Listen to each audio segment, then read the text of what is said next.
One of the important things to remember about the whole digital field, whether you're talking about websites or search engine marketing, search engine optimization, is this is a relatively new field that didn't exist in its current form even 5 years ago. So you tend to have a generation of managers and a generation of executives who grew up with traditional marketing and traditional advertising. So they're very comfortable with television, they're comfortable with radio, they're comfortable with outdoor. If you want to know who visits your website, how many visitors going to your website, the first thing you do is you need to install Google Analytics on your site. That's basic, it's free, it's easy to install, and it gives you an idea and a picture, a snapshot of your site. So when you first log into your Google Analytics site, this is the dashboard of your Google Analytics. You see the number of visits and you see the number of unique visitors. If you don't know anything else about Google Analytics, this you should know. The number of visits usually a lot larger than unique visitors.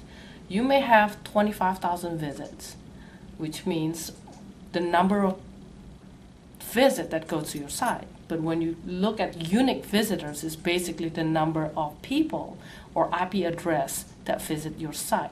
So one person can visit your site 5, 10, 20 times, but they can only be counted as one for unique visitors. So that is the number that you want to pay attention to, which is unique visitors.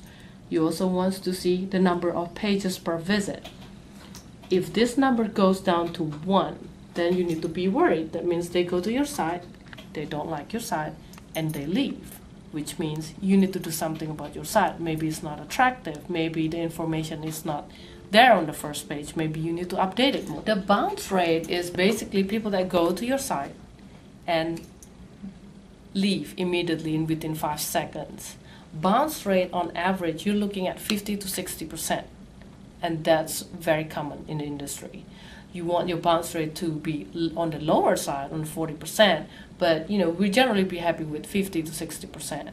So those are the people that maybe just click, oh, this is not what I want, and they leave immediately within 5 or 10 seconds. When somebody's talking about conversion rate, for us, we have to educate all of our clients. Conversion rate is how you define a conversion rate. On some client that sells membership online, conversion rate means people that go in through Google, search you on Google, go to your site, go to your online, and actually make a purchase and pay it. That is considered one conversion.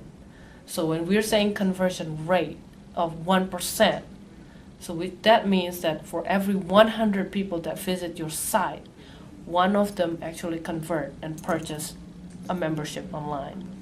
Now that's different for people such as university, because you can't really convert online.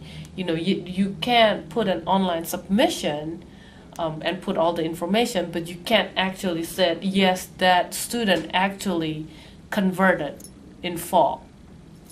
So we create a new, a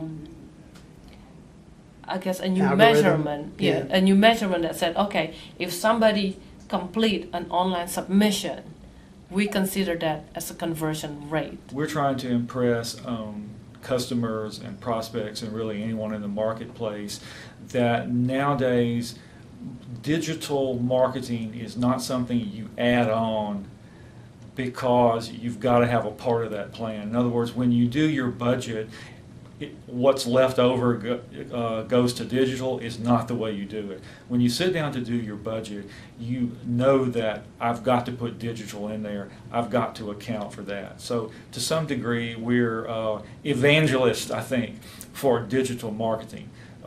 We believe it has a place at some size in virtually every organization or every entity's marketing budget. And I think that's one of the most important things we're doing in this marketplace.